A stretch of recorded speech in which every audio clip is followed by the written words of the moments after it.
Hello, everyone. Welcome to the Mike Armstrong podcast show. And this afternoon, I'm joined by Matt Broderick, and he's from MB Business Consultants. And that's based in England, is it, Matt? Yeah, in Nailsea, just south of Bristol.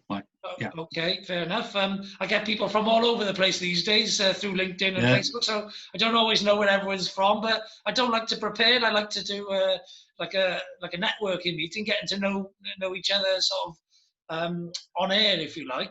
I do a lot of business networking, so I get a lot of people on, that I already know as well. But I've had lots of people on where the first chat, as this one is online on the podcast, on YouTube, and out there for people to learn, I suppose, how to network, how to relationship build, and all those sort of things.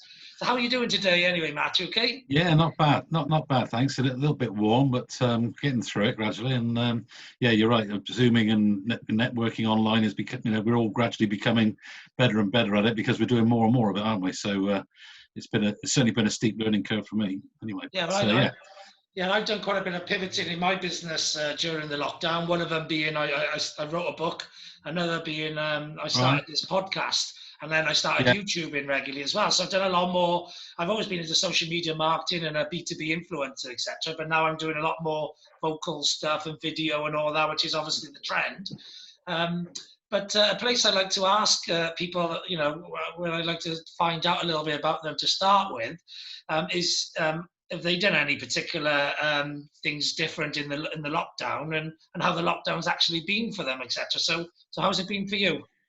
Yes, it's been a very, very interesting time. As I say, I finished a self-employed contract which ran for about 15 months in the middle of March, and unfortunately, I hadn't expected it to finish quite as quickly, and therefore hadn't secured any further work going forward, which a week later was proved to be not a great decision, because we went into lockdown, and obviously everybody sort of battened down the hatches, and nothing much was going on for a while. But I've taken the time to set up my own business properly, form a limited company, do all the sort of back office work, if you like, and I've taken the opportunity to put up a website with the help of my young son, who was on furlough.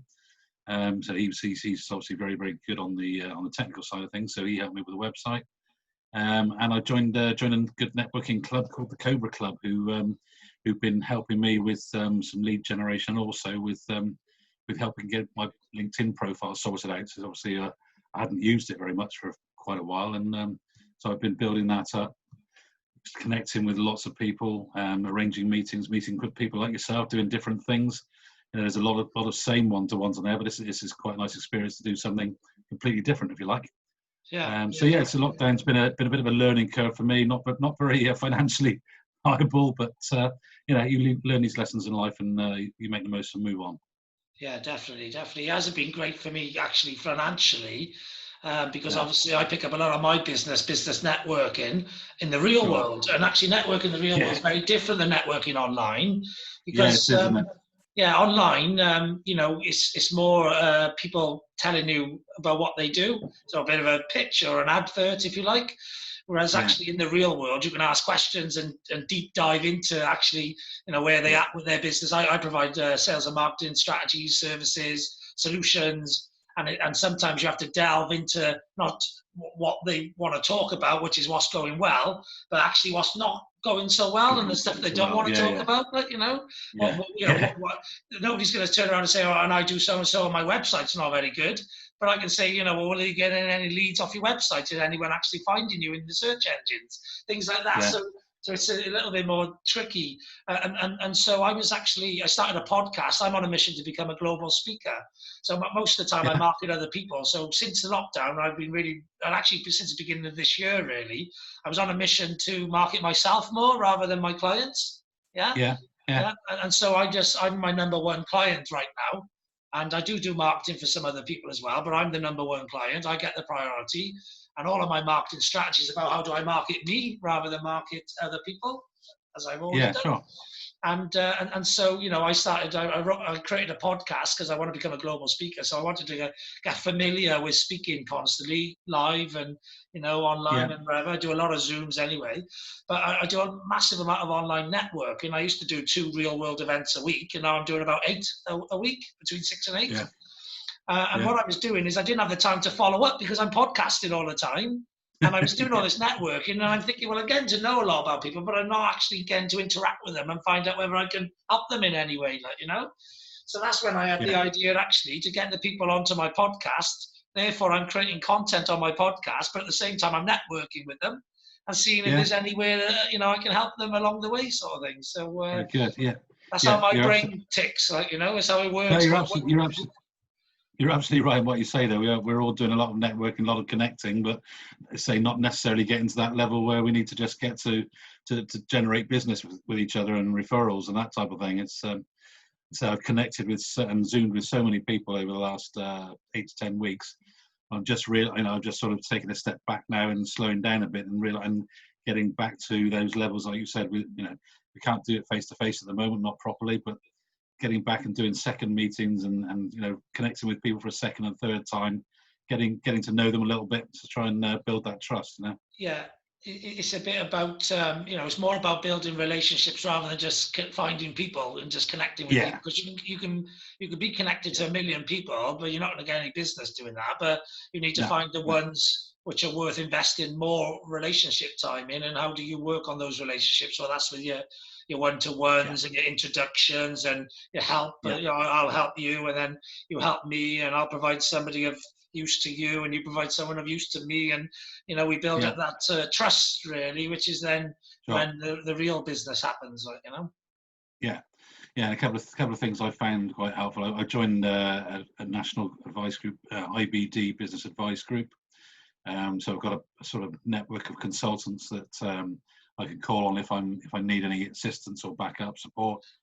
And also more recently, and probably more relevantly, I joined the Cobra Club, and that's a networking digital business hub where they're open every day for business, where you can go in and hold meetings, you can go in and have training courses, use their facilities, that type of thing. So it's a facilities opportunity online, along with 2 networking events every week on a Monday morning and a Wednesday evening, which are, and it's a very informal, laid back attitude to it. It's good business, but it's also a good bit of fun. And I've made a lot of good friends and contacts out of Cobra Club already, and so much so that we've expanded from Wootton Bassett, where they originally set up, and we're now opening Cobra Clubs all around the country, including one in Bristol and one in Wales. I know they just opened up one in Wales because I've been invited to join it, but I'm a bit maxed out at the moment with how many I can do. I'm doing sort of 6 to 8 a week, so I can't really do any more. I've been invited to join another one, and obviously there's a lot online, and online means you can go lots of different places that you wouldn't be able to do in the real world, because of travel and stuff. But I'm more looking to join next an international network, so either a global one or an American one. Something where it'll help me with my mission of becoming a global speaker, building a community somewhere else. Well, keep an eye out for Cobra, because we are talking to people overseas right now about expanding into the international world. So that may well happen in the near future. So keep your eye open. And I will do. And obviously, if anything else drops off in my other networks, I may look at the Cobra, because I was interested by the open all the time type thing. What I was a little bit worried about was, how often would there be people there, if you like? Because if it's all the time, you don't know. I was hosting reception at the Cobra Club this morning from 10 till 1:30, and there were probably about 30 people came through the reception area in that time. Okay. So coming in and out for meetings. So you see, as hosts, you see those people. Some of them were just dropped in there and just were working away in a room, and they'll be quite happy to have a chat, or give some advice, or just connect, depending on what you want to do. When you say working away in a room, what are they doing in a room then? Because it's a virtual room, isn't it? Yeah, but we have breakout rooms. So what we do is we pop people into separate rooms to have meetings, or if they just want to be there, if you've got 2 meetings and you've got sort of 20-minute gap in between, rather than logging out and logging back in again, they'll just say, "Can you pop me in a room?" And they'll just carry on working away on their laptop until they're ready for the next meeting. Yeah, but so someone else could just jump into that room then if they No. wanted to?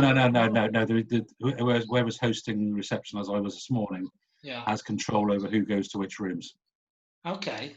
So you could find out who's in a room and ask them if they'd like a visitor, would they? Well, Yeah, if you came into reception and I was aware there were people in rooms, like say, oh, so and so's in that room, he does this, he might be up for a chat, and you could could do it that way.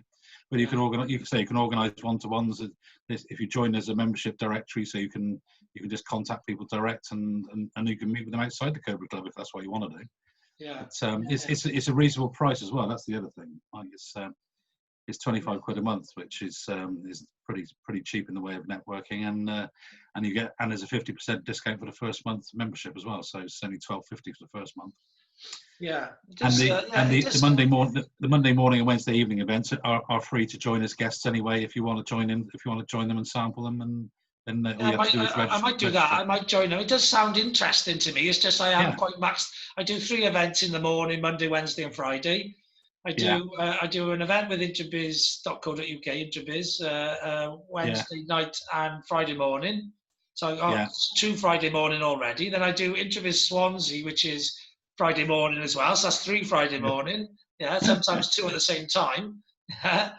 And then I got that must be interesting.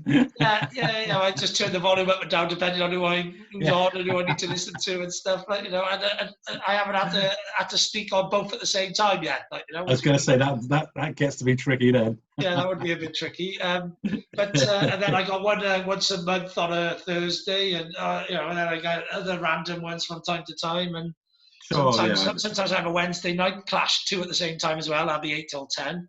So sometimes one of those is 4 till 6. So it's just I got a lot of events, and I'm thinking about setting up my own mastermind anyway as well, like a global mastermind. Why not? Because I do a lot of global networking. To do it, isn't it? Yeah, so I get people on my podcast and talk about their business, and I'm thinking, so I'm getting to know about them and thinking like, I'll invite them, or which ones will I invite to my mastermind or whatever as well. Yeah, why not? So it's a great, you can look at this COVID crisis in 2 ways. You can look at all the negatives and just think that nothing's ever going to happen, it's all going to go wrong, or you can look at it as you are, as a lot of people can, as an opportunity. Yeah, well, that's the way I look at it. And apparently in Chinese, the word for crisis means something opportunity. All right. Yeah. That's what it means. Yeah. And they're very wise, the Chinese. So that's the way I see it. As soon as I knew COVID was coming, and as soon as I seen the lockdown, to me, I just seen opportunity.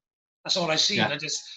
I wasn't thinking like, what's the government going to do? I don't care what the government does. I don't care. I actually don't give a monkeys what the government does in most situations, because like the government don't do much for me ever, and they never have. No. I always seem to be the ones in the gaps, in the cracks or in the gaps, or not entitled to this or not entitled to that.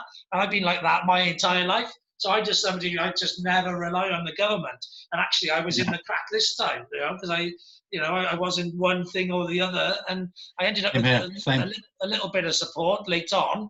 I was the last one to get any sort of support, I think, but it was not even worth it anyway. Like, you know what I mean? And by that, I just don't I don't concern about problems. I don't worry about it, because life is full of problems. But learning how to overcome them is what makes you stronger and better as a human being. Yeah, that's the only ones worth worrying about, is the ones that you can affect. If you can't affect it, don't worry about it. Yeah, exactly. And ultimately, out of every single recession or whatever, crisis, out of all of those situations, if you have a look back through history, there are always winners and losers. So you just got to work out, how do I become a winner? Yeah. That's the difficult bit, isn't it? It's sussing that out and making it happen. Yeah, definitely. Well, that's it. Everyone's competing with each other, and there are only some winners and there are only some losers. But hindsight teaches you to look at how you can win from those situations when you've been through them before and maybe lost, or didn't win. So the age and experience teaches you that, which is why somebody like Warren Buffett makes a fortune every time something like this happens, because he's been through it 5 times before. The last 50 years. Yeah. So you do business consulting then, yeah? Yeah. So I help small businesses, ideally in the good times, in times of growth. I help them grow their business. Quite often the owners or MDs of small businesses are very good at what they do, which is not necessarily knowing how to run a business. It's knowing about that particular skill or product or whatever it is that's there, they had a passion about and started their business with, but they don't necessarily have all the business knowledge that I've gained over years working in both in corporate businesses and in SMEs as well. Yeah. So I can help them with that, and more so in the current climate. To be honest, a lot of companies will be facing this crisis for the first time, and will be struggling to work out a way to stay alive through it, or their company survive through it. Yeah. Some companies will inevitably in certain sectors will find it really tough for the next 6 to 12 months. But I can also help them with that. I can look at alternative ways of keeping the company afloat, maybe different, not just automatically laying off your staff, which is first reaction is, oh, we'll have to let people go. Well, they're your most valuable asset, so that should be the last thing you look at, really. Yeah. So looking at alternatives, and I'm not saying that I've got all the answers, but I can certainly probably provide them with some more alternatives than they would normally be able to come up with, Yeah, definitely. And I help a lot of those businesses myself with their sales and marketing.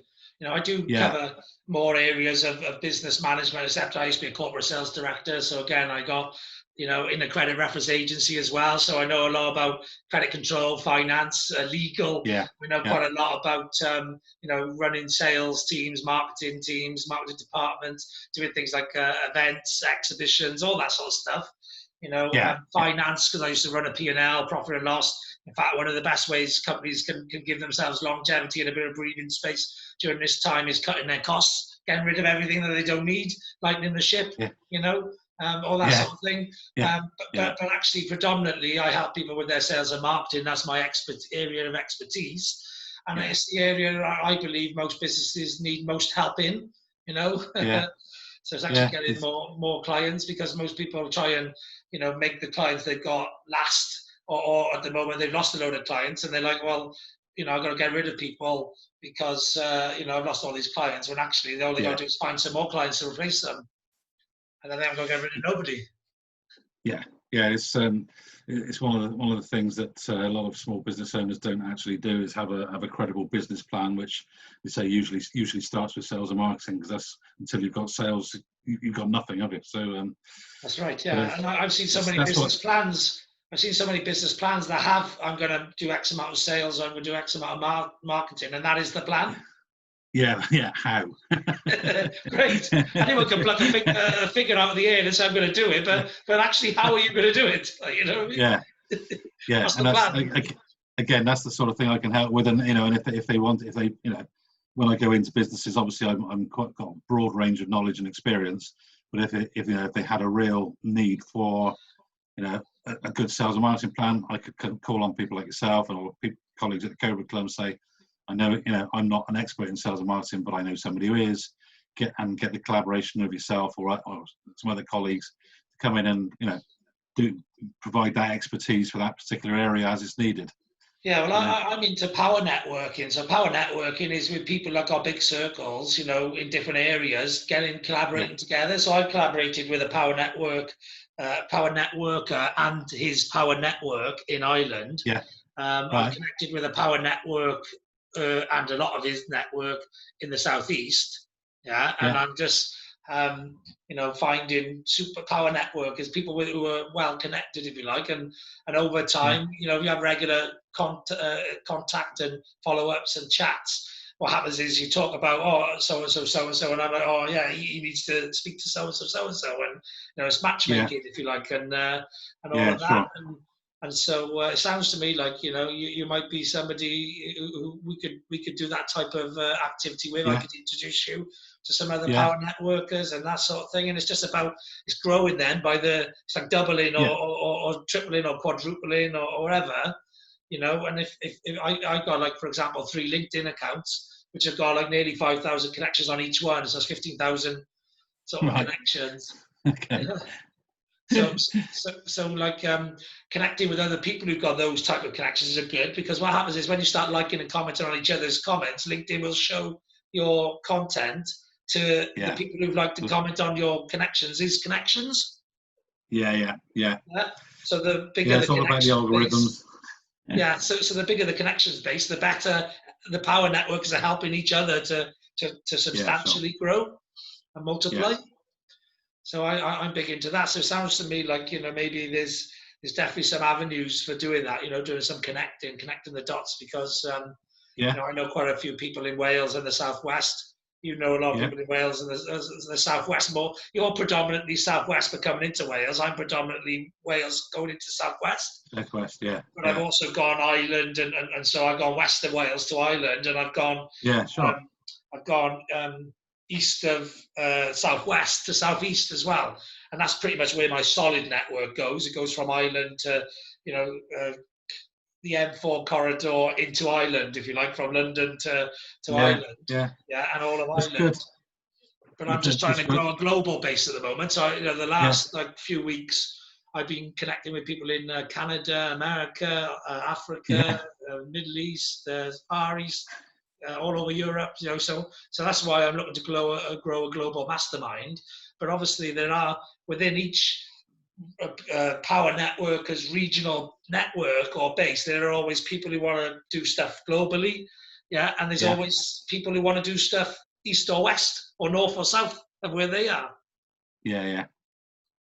Yeah. Yeah, well, the good thing is that this virtual world now gives you the opportunity to do it, doesn't it? It's a Yes, great time, exactly. great time to try it. So that's why I'm looking to introduce and work with people who see that opportunity, if you like, and are looking to join forces with other globalists, if you like, other Yeah, globalists, and find a way of of servicing their existing network in a way where you're helping them reach out to parts that maybe they're not doing themselves. yeah, yeah, yeah, Yeah. So yeah. Good yeah, I concept, think. mate. Yeah, so if you fancy, some more chats and connecting up on LinkedIn and Facebook, and Yeah, just getting in, involved in each other's networks, etc., then over time, at the moment I got 2 LinkedIn pods. I'm working on a third one at the moment. So I post yeah, 9 o'clock every day and 2 o'clock every day. yeah, So again, I can invite people into those pods, and they, yeah. and then my other power networker from the southeast colleague has got 130 WhatsApp groups. 130. I got about 50 Facebook groups. So it's just Oh about dear. yeah. As well as that, I got 3 LinkedIn accounts. I got 3 Twitter accounts, about 7 Instagram accounts, a YouTube channel, a podcast, um, 2 or 3 Pinterest accounts. Can't remember. 3, I think. 3 Pinterest accounts. So I got a lot of places where I can promote people, which is why I build up these audiences, so that when I'm marketing on behalf of my clients, I can stick them in places quite easily. Like I got Yeah, 471 followers of my company page on LinkedIn. That's yeah, that's good. 471 people I can get to read some information or to see an offer Yeah, or yeah, whatever, just like that. As well as yeah, posting it on my LinkedIn, which goes to 15,000 people. You know, yeah, it's just about putting information. I do a lot of event marketing of things for Intrabiz and Wales' biggest business expo and that sort of thing. I promote a lot yeah, of their content. So it's about then, when they've got something going on, just copy and pasting it, sticking it in all the different places, and lots of people elsewhere get to know about it as well quite quickly. yeah. It's good. So I'm surprised you got time to get anything much done. You must be permanently online or I permanently am pretty posting. much. I'm pretty much permanently online. From the moment I wake up to the moment I see. The first thing I do when I wake up in the morning is do a morning motivation on my podcast. Then I've got to Yeah, market that to all the different channels. Then I've got to do a yeah, 9 o'clock post, and then I've got to like and share everyone else's posts. Usually, while I'm getting onto a Zoom call at 9 o'clock as well, so I'm doing it the software's kicking in or whatever. And I'll do like 10, 11, 12, 1, 2, 3, 4, 5 o'clock Zoom calls or pod calls, yeah, or combination of networking calls, and then I'll do some networking in the evening as well. And then all the stuff I've done in the day, then I market all evening. Then when the actual real time podcast calls stop, yeah. So yeah, I do a couple of podcast calls and Zooms at 7 o'clock and 8 o'clock at night, but most of them finish at 4, 5, or 6, and then I've got 6 till 10 to do my tea and market everything that's happened that day. Stick it on all of the Facebook, the LinkedIn, Twitter. I am, I work every day pretty much like that, But yeah, I go out for 2 hours exercises a day when I choose to, or in windows between opportunities like I just did before this Zoom call. Yeah. So for me, I love the podcasting. I love the social media. I love the networking calls. I love the one-on-one chats. I like the bike rides I do and everything. So I would do everything every day as I do because I enjoy it. So to me, it's not like working. No, I was going to say that's a good way to be. If you're enjoying what you're doing, you're always going to do it better. Yeah, well, definitely, and longer, which is why I can keep doing what I do, because the Zoom chats are either networking, which to me is socializing with my peers and my friends, yeah, or one-on-one chats, which is getting to know someone, relationship building, which is socializing as far as I'm concerned, yeah. And then the social media is what people do when they come home from work and they want to relax.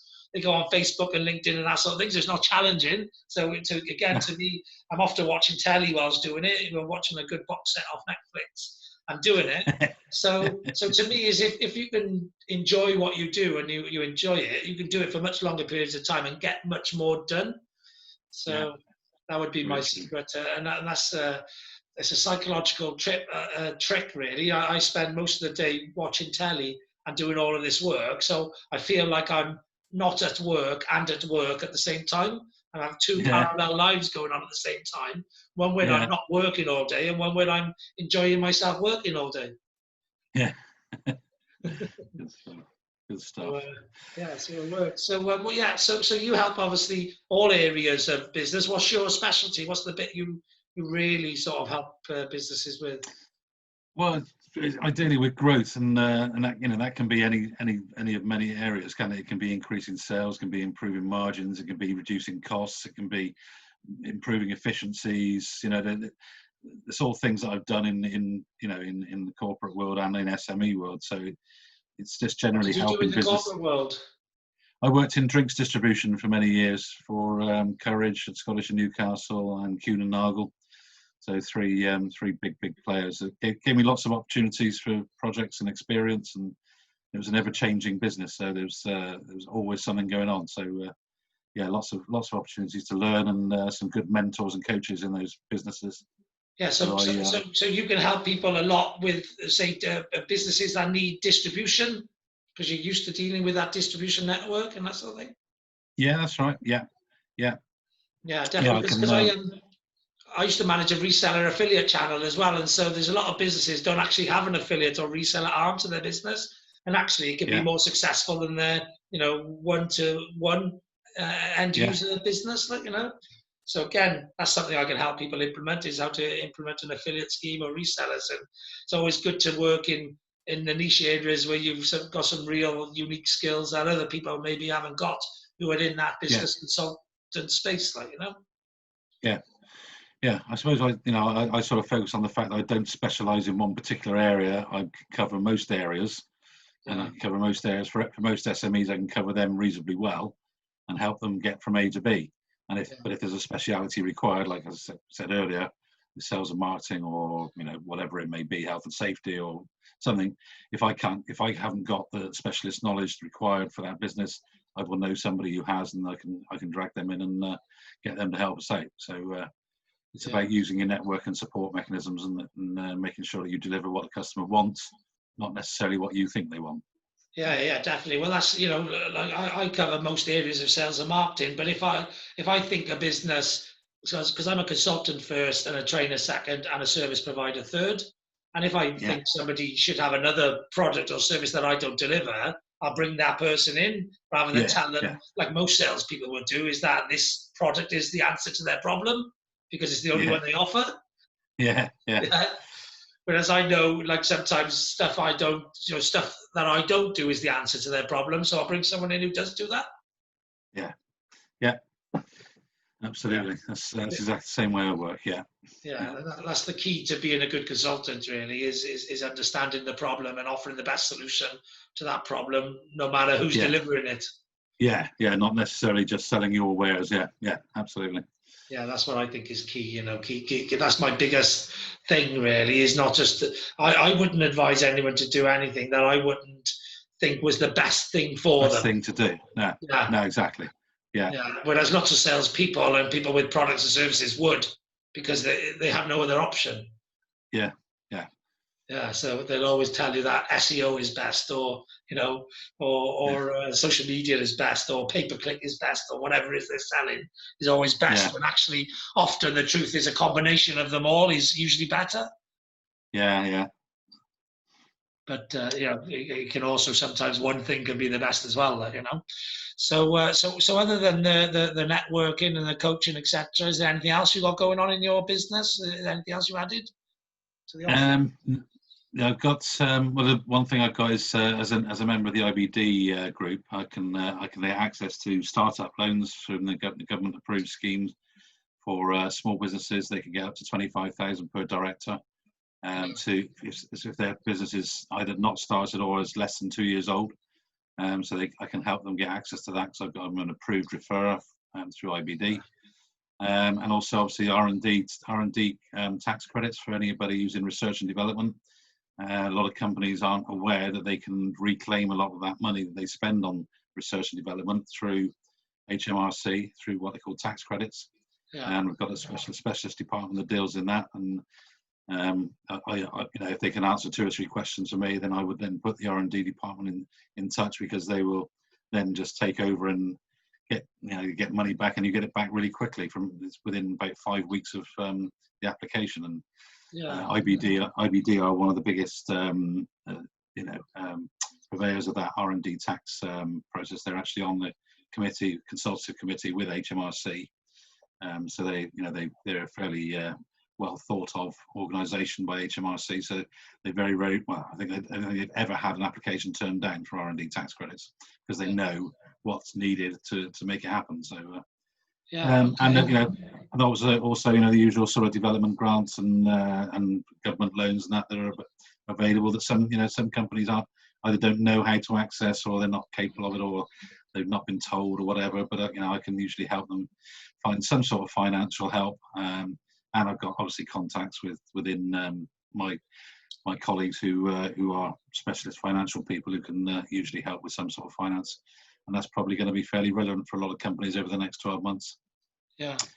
Have you got a partner that does corporate finance, but also insurances, things like director's loan Yes, insurance, there's people in the Cobra Club especially who there's around about 100 members of the Cobra Club now, and they have a vast array of skills. There's also a lot of different businesses within there that can. So it's just not just consultants; it's businesses as well. So it's lots of people with different skills and different capabilities. So we can pretty much nail anything that needs doing really for a small business. Yeah, good. Yeah, because I got to make because it sounds to me like, in addition to your business consultancy, you've got a sort of financial arm growing, if you like, with the getting the finance and getting the R&D. And so I got a mate who does a lot of, he's a good lead referral partner with people who can introduce him into companies that need financing, or they need insurances and all that. And I was going to introduce you to him if you didn't already have someone in your network, because they would be products and services that would fit well with what you're already offering, Sure. Well, I've actually already partnered up with somebody over there, a chap called Shane Yates. Yeah. At ABS. I've also done a couple of network things with Steve White and his financial group in Cardiff. Yeah, I know Steve. Yeah, but I've got plenty of options for all of it, really. I mean, but so I think we can cover most angles for most companies for what they need, and even if we can't, we can find somebody that will. I've got the IBD network, which is another 200 consultants. So between IBD and Cobra, there's potentially 300 people. I'm sure between those 300 people, we could solve most problems one way or another. Yeah, definitely. So, so how do people get in touch with you if they're interested in working with you? Right, I've got LinkedIn. Obviously, I'm on LinkedIn. I've got a website, mbbusinessconsultants.co.uk, and you can either put an email contact request on that website, or it does give my LinkedIn. You can message me on LinkedIn, or it's got my phone number on there if you want to text or phone me. And I also do it, just to let everybody know, I do a free consultation to start with. So if you want to make contact and you think you've got something that I might be able to help you with, then give me a shout. I'll either come and see you, or we'll do a Zoom, whichever's suitable. and I'll give you a certain, a reasonable amount of my time free of charge to to meet you and find out a bit more about you and you about me, but also to try and identify what I can do to help your company, or you personally to do whatever achieve whatever goals or aims you have. And then if we're happy with each other at the end of that process, then we can maybe look at going through some formal business and moving things on. Yeah, and can you work geographically anywhere, and can you work remotely as well, or yeah, I think pretty much now, Mike. That's the good thing about this Zoom lark, isn't it? It's given us geographical spread that we wouldn't have been able to achieve before. Because you might need an occasional one-to-one face-to-face meeting, but in general, a lot of the work can be done remotely, and that just saves us all so much time. It gives us the opportunity to be much more efficient. So, yeah, I'm certainly open to working with anybody. Certainly in the south of England, South Wales. Probably if you go much further than that, it might get a bit more awkward if there's a lot of travelling involved. But never say never. Let's see what comes out of it, and if anybody's interested, then we can certainly explore relevant avenues. Yeah. Yeah, brilliant. Okay then, and that's covered the business. Just when you're outside of networking and business consulting, what do you like to do with your spare time? What sort of things are you into? Well, these days I play a little bit of golf, not a lot. I play it quite badly, but it's a good bit of exercise and that.